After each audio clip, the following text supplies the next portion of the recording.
এইটুকু গাছে সবেদা হয়েছে, ভাবা যায়।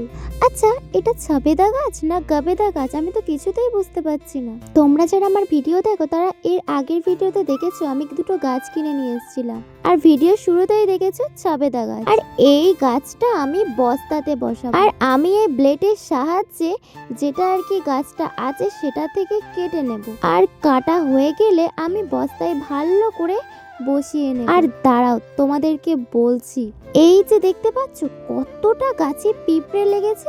আর জানো তো এরকম গাছগুলো বেশি পিঁপড়া লাগে, আর এই পিঁপড়েগুলো এতটাই ক্ষতি করে গাছে তোমরা জানো না। আর পিঁপড়ে যাতে মাটির মধ্যে না থাকে আমি এই ব্লিচিং পাউডারটা ছড়িয়ে নেব। আর এটা হলো এই তেজপাতা গাছ, ঠিক একই ভাবে সবেদা গাছের মতো এটাও আমি বসিয়ে নিয়েছি। আর জানো তো আমাদের জায়গা না থাকায় আমি গাছগুলোকে বসিয়েছি ঠিক আমাদের কলের কাছে। তারপর হঠাৎ করে চোখ গেল, দেখো গাছগুলোকে বাঁধা ছিল, সেটাই আর এ মা দড়ি দিয়ে বাঁধা আছে, আমি ব্লেডের সাহায্যে কেটে দিলাম। তো আজকে ভিডিওটা এই পর্যন্ত, বাই।